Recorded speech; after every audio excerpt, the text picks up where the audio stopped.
खबरों के निष्पक्ष विश्लेषण के लिए सब्सक्राइब करें Jantantra TV and press the bell icon. Never miss any update. नमस्कार, कौन बनेगा बिहार का बाजीगर देख रहा मेरे साथ मैं हूं शंकर दत्त पंत। बिहार चुनाव 2020 में राजनीति का एक अलग ही रंग देखने को मिल रहा है।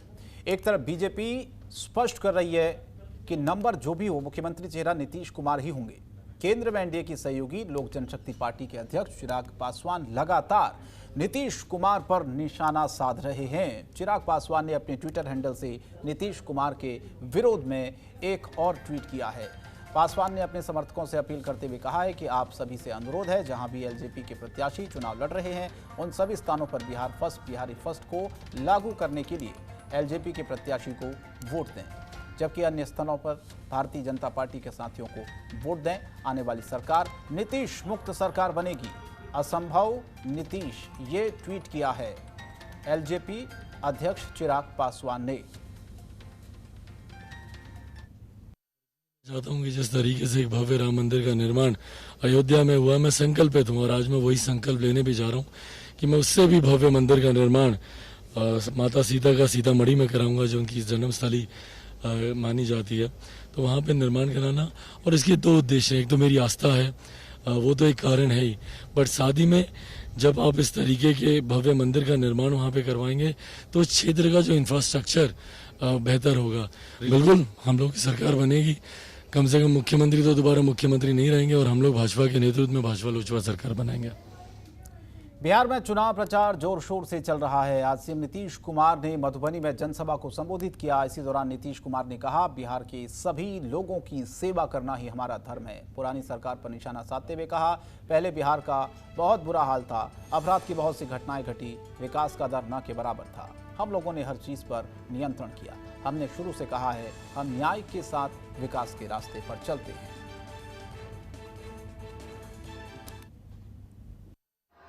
कुछ लोगों के लिए सीमित पति पत्नी बेटा बेटी यही परिवार है, और हमारे लिए पूरा बिहार एक परिवार है और पूरे बिहार के हर लोगों की सेवा करना ही हमारा धर्म है।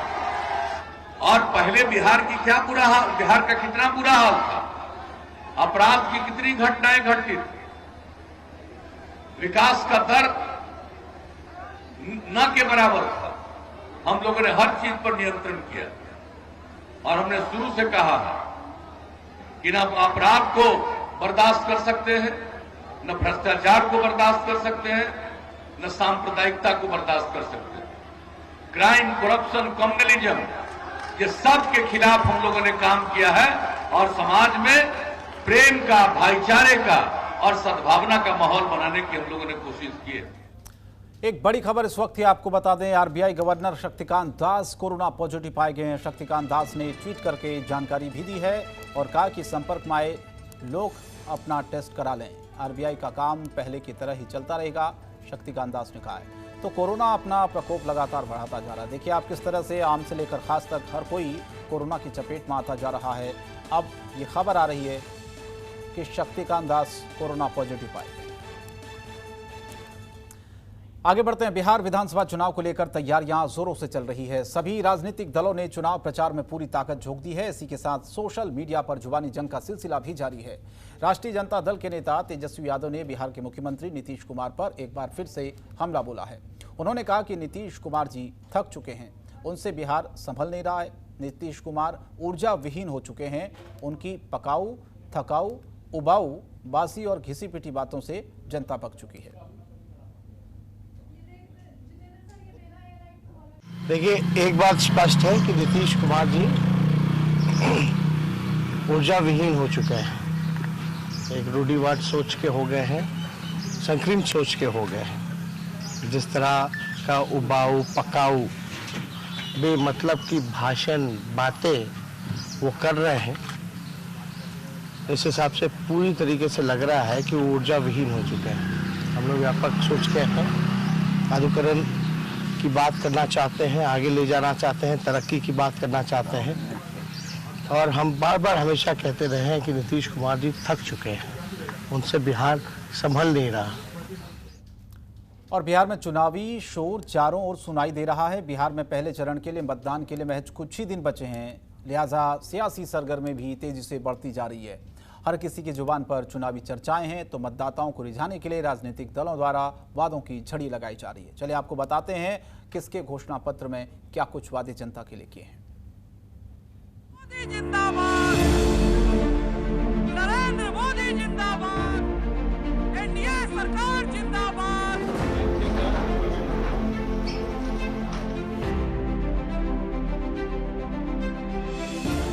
बिहार विधानसभा चुनाव को लेकर सभी राजनीतिक दल अपनी अपनी तैयारियों में जुटे हैं। पहले चरण के लिए 28 अक्टूबर को मत डाले जाएंगे। ऐसे में चुनाव प्रचार के साथ ही घोषणा पत्र जारी करने का दौर भी जारी है। बिहार विधानसभा चुनाव के लिए लगभग सभी पार्टियों ने अपने घोषणा पत्र जारी कर दिए हैं। इस बार रोजगार चुनाव में एक बड़ा मुद्दा बनता दिख रहा है। सभी प्रमुख पार्टियों ने अपने घोषणा पत्र में युवाओं को नौकरियां देने का वादा किया है। आज जो 10 लाख नौकरी बांटने की बात कर रहे हैं, तो ये बिहार के 10 लाख मंगरू को खोज रहे हैं। तो मैंने ये पूछ रहा, ये सारे मंगरुओं को बीमार करने के लिए आए हैं। मंगरू भयल बीमार की तेजुआ सटल रहे।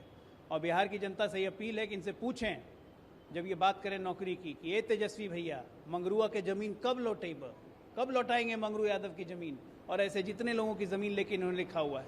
ये बड़ा मौजूद सवाल है, क्योंकि इस परिवार का ये इतिहास रहा। बात जेडीयू की करें तो जेडीयू ने अपना घोषणा पत्र जारी करते हुए 7 निश्चय गिनाए हैं। इनमें पहला निश्चय ही युवाओं से जुड़ा है।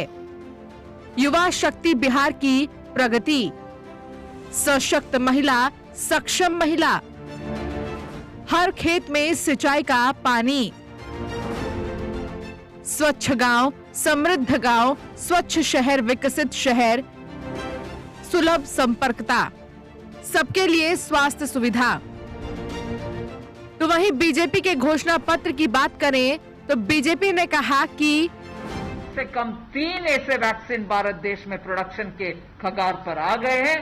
तो उसके बाद वो वैक्सीन अगर साइंटिफिक लोग बोलते हैं कि हाँ ये ठीक है, ये अभी प्रोडक्शन कर सकते हैं, प्रोडक्शन करने का कैपेसिटी भी हमारा सरकार के प्रोत्साहन के वजह से रेडी बैठे हैं कि लार्ज प्रोडक्शन करने के लिए। सो जब साइंटिस्ट इसको क्लियर करते हैं, हमारे देश में वैक्सीन का प्रोडक्शन उस लेवल पर होगा जिससे जो हम इधर प्रॉमिस कर रहे हैं, बिहार में हर एक के लिए मुफ्त में वैक्सीन मिल जाएगा, वो हमारे पहला संकल्प पत्र के प्रॉमिस है।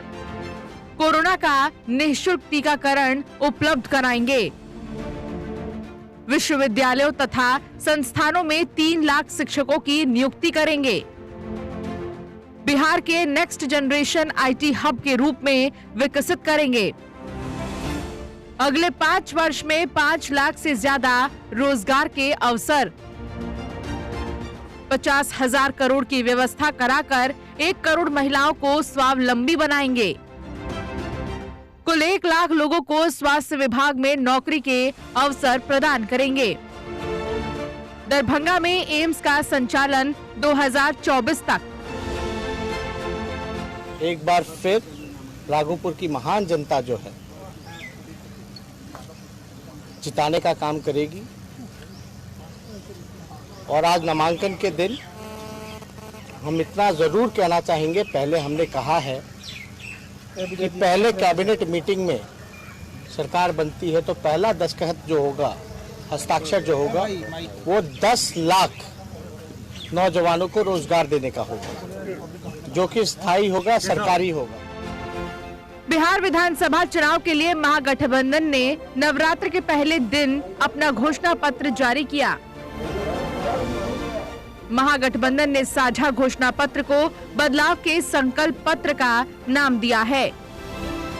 आरजेडी के साथ साथ कांग्रेस और वाम दलों में सरकार गठन के बाद बिहार के लिए जो प्राथमिकताएं तय की हैं, उसका जिक्र इस घोषणा पत्र में किया गया है। पहली कैबिनेट में 10 लाख नौजवानों को रोजगार, परीक्षा के लिए भरे जाने वाले आवेदन फॉर्म पर फीस माफ। परीक्षा केंद्रों तक जाने का किराया सरकार देगी। पलायन रोकने के लिए करेंगे काम। शिक्षकों के लिए समान काम समान वेतन का वादा। जीविका दीदियों का मानदेय दोगुना करने का वादा। कांग्रेस ने अपना महागठबंधन से अलग एक घोषणा पत्र जारी किया। पार्टी ने इसे बिहार बदलाव पत्र नाम दिया है। इस घोषणा पत्र में कांग्रेस ने बिहार के किसानों से सत्ता में आने पर मुफ्त बिजली और कर्ज माफ करने का वादा किया है। सत्ता में आने पर किसानों का कर्ज माफ, गरीबों का बिजली बिल माफ, किसानों के सही फसल का सही मूल्य दिलाने का वादा, कृषि कानूनों को खारिज करने का वादा, नौकरी मिलने तक बेरोजगारों को हर महीने 1500 रुपए देने का वादा, विधवा महिलाओं को 1000 रुपए का पेंशन देने का वादा। पिछले चुनाव में बोला था 2 करोड़ युवाओं को रोजगार दूंगा।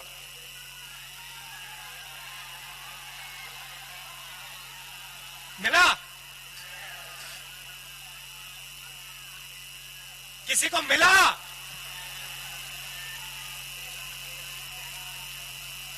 जीरो। आते हैं, कहते हैं किसानों के सामने मैं सिर झुकाता हूं, सेना के सामने मैं सिर झुकाता हूं, मजदूरों के सामने मैं सिर झुकाता हूं, छोटे व्यापारियों के सामने मैं सिर झुकाता हूं। और दूसरे घर जाते हैं और अंबानी और अदानी का काम करते हैं। बिहार विधानसभा चुनाव के लिए एलजेपी ने विजन डॉक्यूमेंट जारी किया। एलजेपी प्रमुख चिराग पासवान ने घोषणा पत्र के तौर पर डॉक्यूमेंट जारी करते हुए सीता मैया का भव्य मंदिर बनाने का वादा किया। वो लड़ रहे हैं बिहार पर राज करने के लिए, हम लड़ रहे हैं बिहार पर नाश करने के लिए। मेरी लड़ाई है बिहार पर नाश करने की, और मेरा संघर्ष तब तक कायम रहेगा जब तक मैं बिहार का खोया हुआ अस्मिता, जब तक मैं बिहार का खोया हुआ सम्मान, जब तक मैं बिहार की खोए हुए घर को मैं वापस नहीं लेकर आऊंगा। और इस मेडिकल कॉलेज की बात हो, केंद्रीय विद्यालय खुलवाने की बात हो, लगभग 3000 करोड़ की रेलवे की परियोजनाओं की बात हो, एफसीआई के गोदाम वहां पर खुलवाने की बात हो, कौन सी ऐसी चीज है जिसका मैंने जिक्र वहां पर नहीं किया हो, और सिर्फ अपने विकास और विकास के कार्यों को लेकर मैं जनता के बीच। बिहार फर्स्ट, बिहारी फर्स्ट के लागू होने से सभी महिलाओं को मुफ्त में बस यात्रा की सुविधा मिलेगी। समान काम समान वेतन का वादा किया गया है। सभी विभागों के अनुमोदित व स्वीकृत पदों में शीघ्र बहाली। अत्याधुनिक कैंसर संस्थानों की स्थापना का वादा। बिहार फर्स्ट, बिहारी फर्स्ट युवा आयोग का गठन का वादा। माता सीता का भव्य मंदिर निर्माण का वादा। तो बिहार में चुनावी शोर चारों ओर सुनाई दे रहा है। बिहार में पहले चरण के मतदान के लिए महज कुछ ही दिन बचे हैं, लिहाजा सियासी सरगर्मी भी तेजी से बढ़ रही है। हर किसी की जुबान पर चुनावी चर्चाएं हैं, तो मतदाताओं को रिझाने के लिए राजनीतिक दलों द्वारा वादों की झड़ी लगाई जा रही है।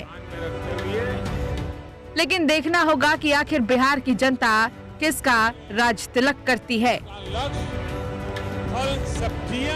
ब्यूरो रिपोर्ट, जनतंत्र टीवी। अब चलिए बिहार के रण के लिए आरजेडी के उम्मीदवार मुकेश लाल यादव की क्या सोच है, दिखाते हैं आपको। चुनाव है और चुनाव को लेकर तमाम प्रत्याशी जो है अपने अपने क्षेत्र में लगातार जनसंपर्क अभियान चला रहे हैं। हमारे साथ जो है उम्मीदवार हैं आरजेडी के मनोज लाल यादव जी, मुकेश लाल यादव जी। सर ये बताइए किस तरह का रिस्पांस मिल रहा है, आप क्षेत्र में जा रहे हैं, जनता क्या कुछ कर रही है आपको? अभी आदरणीय नेता तेजस्वी यादव के द्वारा और हम लोग सबों के नेता लालू प्रसाद यादव जी का विश्वास मुझ पर था उसके दरमियान मुझे राजद के प्रत्याशी बनाया गया है। मैं जनता के बीच जा रहा हूं और जनता के बीच जाने के बाद सभी जाति सभी समुदाय के लोग का भरपूर जन समर्थन मिल रहा है। क्या मुद्दा है जिस मुद्दे को लेकर आप जनता के बीच में जा रहे हैं, क्योंकि आप इससे पहले जो विधायक रहे हैं उन्होंने क्या कुछ काम किया, आपको लगता है उनकी विफलताओं का फायदा भी आपको मिलेगा? कहीं कोई काम नहीं। सत्ता में जाने के बाद लोग पद पर पहुंचने के बाद जब मिल जाता है तो पटना दिल्ली अगोरने लगते हैं, जनता के कोई दुख सुख में नहीं रहते हैं। इसका मुझे भरपूर समर्थन मिल रहा है। मैं हमेशा नानपुर प्रखंड के 10 साल से प्रमुख के पद पर हूँ और सभी लोगों के बीच जा कर जो मुझे दायित्व लोगों ने दिया और जो सरकार के दायित्व है प्रखंड स्तर पर उसको निभाने का काम किया हूँ। मैं जाति धर्म और पार्टी से अलग हटकर काम किया हूँ, उसका भी मुझे आशीर्वाद और स्नेह मिल रहा है। आपको मौका मिलेगा तो क्या कुछ अपने कुछ प्लान बनाया है कि क्या करेंगे, प्राथमिकताएं क्या रहेगी चुनाव जीतने के बाद? मुझे जब मौका जनता देगी चुनाव जीतने के बाद तो मेरा 2-3 मुद्दा प्राथमिकता के तौर पर रहेगा। सबसे पहला प्राथमिकता रहेगा शिक्षा और स्वास्थ्य, क्योंकि सबसे निचले स्तर के जो लोग होते हैं जिनके पास पैसा नहीं है, इलाज के लिए सरकारी अस्पताल में जाते हैं और सरकारी अस्पताल की स्थिति ठीक नहीं है। और सबसे गरीब तबके के लोग हैं, उनकी बच्चियाँ सरकारी स्कूल में पढ़ते हैं, उसकी व्यवस्था ठीक नहीं है। सरकारी स्कूल और सरकारी अस्पताल की स्थिति जब तक सुदृढ़ नहीं होगी तब तक निचले स्तर के जो लोग हैं उनकी दशा और दिशा में बदलाव नहीं होगा। इस बार लालू जी नहीं है तो आपको लगता है कि तेजस्वी जी के नेतृत्व में आप लोग चुनाव लड़ रहे हैं तो इसका भी फायदा, मतलब आपको भरपूर फायदा मिलेगा?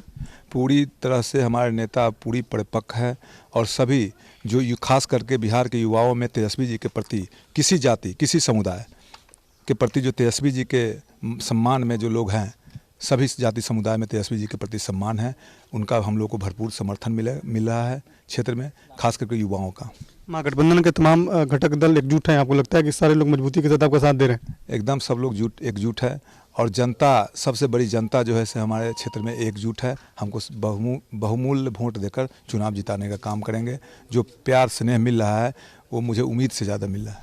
बिल्कुल, जो वर्तमान में उम्मीदवार हैं वो ये दावा कर रहे हैं कि जो उन्होंने काम किया है और लालू जी और तेजस्वी जी के नाम पर यहाँ की जनता एक बार फिर उनको विधानसभा चुन के भेजने का काम करेगी। कैमरामैन जसवंत के साथ उनीश कुमार, जनतन टीवी, बाजपट्टी। ये 5 साल पहले विकास हुआ था, आपका बहुत वस्तु का कुछ काम हुआ, लेकिन 5 साल में कुछ काम नहीं हुआ और इसीलिए विधायक को लोग इनकार दिया यहाँ के। और केसरिया का विकास भी कुछ और नहीं है। विकास के मुद्दा पर तो हम क्या बोले, सारा लोग जानता है कि एक किसान को मिलता था फसल बीमा, वो भी नीतीश कुमार के डुबा दिए। केसरिया में विकास तो जितना होना चाहिए उतना नहीं हुआ है और बात रहा कि यहाँ के किसान के बारे में कोई सोचने वाला नहीं है। केसरिया को नगर पंचायत बना दिया गया, जबकि यहाँ 80% गरीब तबके के लोग हैं और सब खेती पर निर्भर है। उन लोगों को खेती से में कोई अनुदान भी नहीं मिलता है नगर पंचायत बन जाने से। यहाँ केसरिया के धरती पर एक ही नहीं बहुत सा ऐसा सारा समस्या है जो आज तक केसरिया की जनता को समस्या का निदान नहीं हुआ। और फिलहाल इस बुलेटिन में इतना ही। बाकी खबरों के लिए आप बने रहिए जनतंत्र टीवी के साथ। नमस्कार। खबरों के निष्पक्ष विश्लेषण के लिए सब्सक्राइब करें Jantantra TV and press the bell icon. Never miss any update.